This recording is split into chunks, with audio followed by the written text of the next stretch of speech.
जय श्रीराम, हर हर महादेव. मी सचिन पाटील. या देशामध्ये जर का दहशतवादी हल्ला झाला तर इतर देशांमध्ये ज्या पद्धतीने अशा हल्ल्यानंतर संपूर्ण समाज, संपूर्ण देश, संपूर्ण राष्ट्र म्हणून एकवटतं. ही जी एकवटण्याची प्रक्रिया आहे, ही प्रक्रिया या देशामध्ये, माझ्या भारत देशामध्ये घडूच द्यायची नाही, असा चंग इथल्या तथाकथित बुद्धिजीवी, पुरोगामी, डाव्या, लिबरल्स लोकांनी बांधलेला आपल्याला दिसतो. धर्म विचारून गोळ्या घालणारे लोक आणि ती प्रतिक्रिया सगळीकडे येत असताना, तिथल्या प्रत्यक्षदर्शींनी तशी माहिती दिलेली असताना सुद्धा राजन खान सारखी लोक, राजू परुळेकर सारखी लोक याला फेक नॅरेटिव्ह सांगण्यासाठी जे तत्परतेने जुटलेली आहेत की बाबा हा फेक नॅरेटिव्ह आहे, कोणी बघितलं तिथे धर्म विचारून गोळ्या झाडल्यात का, आणि मग तिथे जो मुसलमान मारला गेला तो कसा काय मारला गेला, आणि अशा पद्धतीचे प्रश्न विचारून परत याला धार्मिक रंग देऊ नका, मजहबी रंग याला देऊ नका म्हणत या हल्ल्याची तीव्रता बोथट करण्यासाठी, लोकांचा संताप कमी करण्यासाठी हा जो प्रयत्न करतात. प्रश्न इथं मुसलमानांच्या विरोधात लोक एकजूट होत आहेत हा प्रश्न नाहीये. प्रश्न आहे इस्लामिक दहशतवाद. हा जो धर्म विचारून गोळ्या घालण्याचा हा जो प्रकार आहे, त्याच्या विरोधात लोकांनी संतप्त प्रतिक्रिया द्यायला सुरू केलेली असताना, त्यांची ढाल बनून आलेली ही लोक आपल्या देशामध्ये असताना, आणि ते यशस्वी पण होतात, आणि ते यशस्वी होत असताना अशा पद्धतीचे हल्ले हे कायमस्वरूपी या देशामध्ये होतच राहतील, हे याचं द्योतक आहे. या गोष्टीवरून ही बाब स्पष्ट झालेली आहे. कारण की जोपर्यंत आपण राष्ट्र म्हणून एकवटणार नाही, जोपर्यंत आपण या धर्माच्या छत्रछायेखाली, कारण की या देशामध्ये खलिस्तान असो किंवा नक्षलवादी असो किंवा कुठलाही फुटरवादी संघटन असो किंवा कोणीही आपलं दहशतवादी असो, यांच्या निशाण्यावर जो आहे तो इथला सामान्य हिंदूच आहे. तो इथला गरीब, मध्यमवर्गीय, उच्च मध्यमवर्गीय, उच्चभ्रू हा जो हिंदू आहे, हा हिंदूच कायमस्वरूपी यांच्या टार्गेटला, यांच्या भक्ष्यस्थानी राहिलेला आहे. इथल्या हिंदूंचा जीव धोक्यात आहे, आणि त्यांनी हिंदू म्हणून प्रतिक्रिया सुद्धा देऊ नये अशा पद्धतीची संरचना आपल्या देशामध्ये या लोकांकडून केली जात आहे, आणि आपण त्याला बळी पडतो. कुठली तरी झिपरीबाई जातीय काश्मीरमध्ये, तिथं सांगते की ह्या मुसलमानांनीच आम्हाला मदत केली आहे, ह्या मुसलमानांनीच आम्हाला हे केलंय, माझा ड्रायव्हर मुसलमान आहे, हे आहे ते आहे. आणि एक पद्धतीने धर्म विचारून गोळ्या घालणाऱ्यांचं पाठराखण तिथे होत आहे, किंवा बातम्या कव्हर करायला गेलेल्या न्यूज अँकरला सुद्धा त्या लोकांनी घेराव घातलाय. दहशतवादी हल्ल्यामध्ये जी लोक इन्व्हॉल्व्ह होती, ज्या लोकांनी दहशतवादी हल्ला केला, ज्यांचे त्याच्यामध्ये सहभाग होता, त्या सहभागी असलेल्या लोकांमध्ये सुद्धा स्थानिक लोक तिथे होते. स्थानिकांच्या मदतीने तो हल्ला झालेला आहे.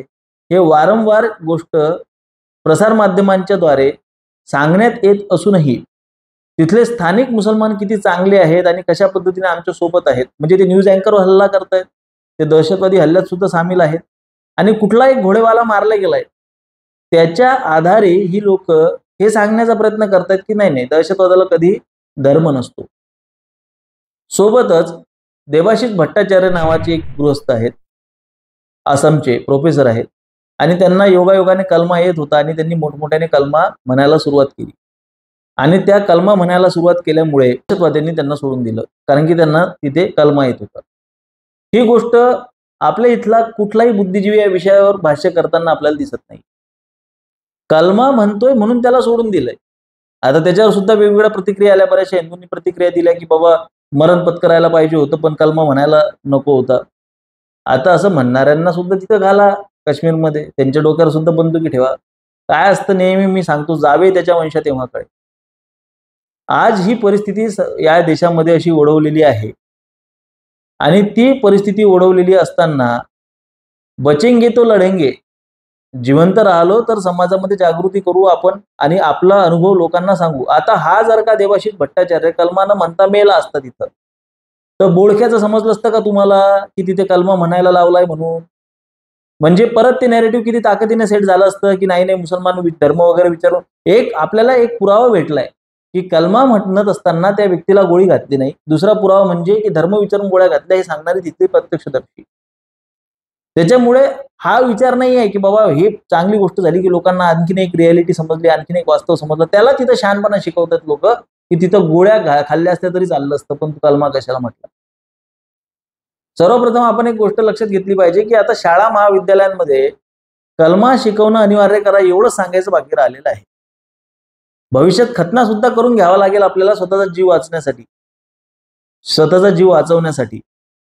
ही सुद्धा परिस्थिती आपल्याला ओढवलेली आहे, कारण की आपल्या इथले काही बुद्धिजीवी, काही पक्ष संघटनेचे अध्यक्ष, काही पुरोगामी ही गोष्ट मान्यच करायला तयार नाहीये. आणि त्यांचे लाड चाटणारे त्यांचे जे समर्थक आहेत, त्यांचे जे अनुयायी आहेत, ते सुद्धा त्यांच्या मागे डोळे मिटून मेंढ्यासारखे त्यांच्या पाठीशी आपल्याला चालताना दिसतात. माझा समाज इतका आंधळा आहे, इतका बेधुंद आहे, इतका बेबंद आहे, इतका तो मूर्ख समाज आहे, त्याच्यात जागृतीची इतकी कमतरता आहे की तो प्रत्येक ती गोष्ट त्याला खरी वाटायला लागते, जी गोष्ट त्याला त्याच्या आकाने सांगितलेली आहे किंवा बारामतीतून आली. रॉबर्ट वाड्रा सारखा व्यक्ती, ज्याचं काय याच्याशी देणे घेणे नाही, ज्याची स्वतःची काय लायकी आहे, तो सुद्धा म्हणतोय की इथला मुसलमान दबलेला आहे आणि त्याच्यात ती भावना आहे की तो दबलेला आहे, म्हणून अशा पद्धतीचे दहशतवादी हल्ले होत आहेत.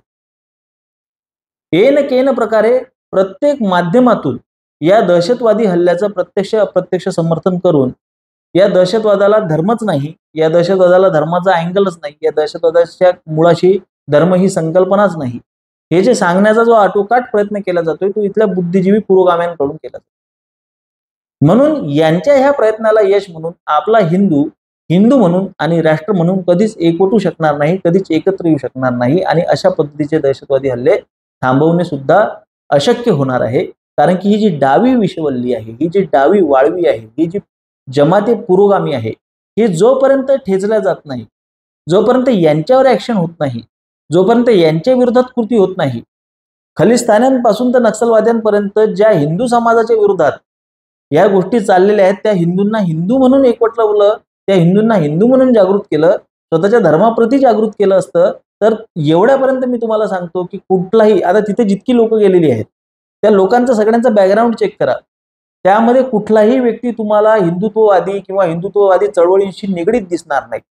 एवढंच काय, तर विश्वंभर चौधरीने तर इतक्यापर्यंत म्हटलेलं आहे, विश्वंभर चौधरीची ती मजल इथपर्यंत गेलेली आहे, हा भामटा स्वतःला पत्रकार म्हणतो, की जर का त्यांनी सांगितलं असतं दहशतवाद्यांना की आम्ही हिंदुत्ववादी नाही, आम्ही हिंदुत्ववाद्यांशी आमचा संबंध नाही, आम्ही सेक्युलर आहोत, तर दहशतवाद्यांनी त्यांना सोडून दिलं असतं. अशा पद्धतीचा नॅरेटिव्ह सुद्धा पसरवायला ही लोक मागे पुढे पाहत नाही. तर यामध्ये हिंदुत्व आणि हिंदू याची जाणही नसलेली, याची भानही नसलेली ती लोक तिथे तुम्हाला दिसतील, की जी लोक काश्मीरला फिरायला गेली. भलेही त्यामध्ये नेव्हीचा ऑफिसर असेल, तो एका कॉन्फिडन्सने गेला असेल की मी काही म्हणजे आम्हाला काही होऊ शकत नाही, आम्ही ट्रेंड आहे, वेल ट्रेंड आहे, पण अचानक हा हल्ला झाला, तो भाग वेगळा. पण इतर लोकांचं जर का तुम्ही बॅकग्राऊंड चेक केलं तर तुम्हाला एक लक्षात येईल की मुळात काश्मीरमध्ये आजची परिस्थिती काय आहे, भारतामध्ये आज हिंदू मुस्लिम परिस्थिती काय आहे, कलम 370 हटल्यानंतर काश्मीरची परिस्थिती काय आहे, आजपर्यंत तिथे कशा पद्धतीचे हल्ले झालेले आहेत, याबद्दलची काडीचीही माहिती नसलेली ही लोक तुम्हाला दिसतील. आणि कुठेतरी ही लोक सुद्धा तुम्हाला सर्व धर्म समभावीच दिसतील, की काही नसतंय, आपलीच लोक आहेत, हेच आहेत, असं काही नसतं. आता सगळ्यांना माहित आहे की काश्मीरमध्ये सगळा जो हॉटेल इंडस्ट्री पासून तर सगळ्या इंडस्ट्रीज जे आहेत, सगळं पर्यटन जे आहे ते मुसलमानांच्या ताब्यात आहे, मुसलमानांच्या तावडीत आहे. इथे आम्ही एक कितीही पोस्ट फॉरवर्ड केलाय की बाबा इथे पाणीपुरीमध्ये कोणी थुंकतंय, कोणी फळांवर थुंकतंय, कोणी कशात थुंकतंय, कोणी कशात थुंकतंय, तरी सुद्धा आम्हाला ते खायला तिथं काश्मीरला जायचंय. ही सुद्धा रियालिटी आपण समजून घेतली पाहिजे. आम्हाला त्यांचा रेव्हेन्यू वाढवून द्यायचा आहे, ही सुद्धा वास्तविकता आपण समजून घेतली पाहिजे.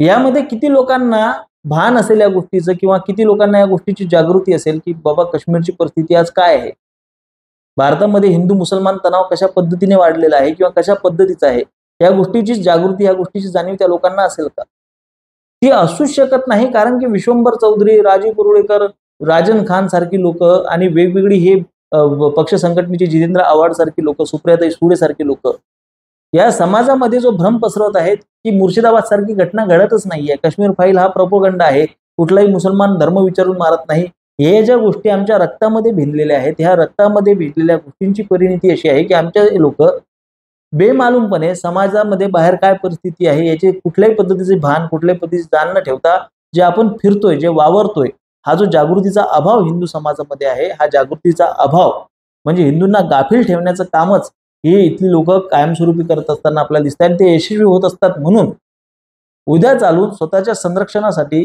मुसलमान होण्याच्या आधीची प्रक्रिया म्हणजे कलमा हा शाळा महाविद्यालयांमध्ये अनिवार्य करावा. जर आम्हाला लढता येत नाहीये, जर आम्हाला एकत्र येता येत नाहीये, जर आम्हाला प्रतिक्रिया देता येत नाहीये, तर आजपासून तुम्ही कलमा पडण्याची प्रॅक्टिस सुरू करा.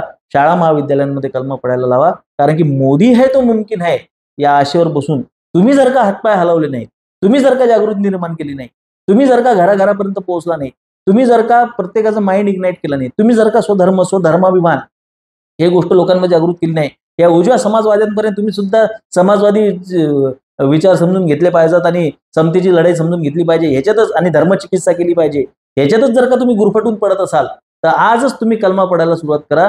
दुसरा पर्याय तुमच्याकडे आज राहिलेला नाही. माझे विचार पटत असतील तर सहकार्य असू द्या. धन्यवाद. जय श्रीराम. हर हर महादेव.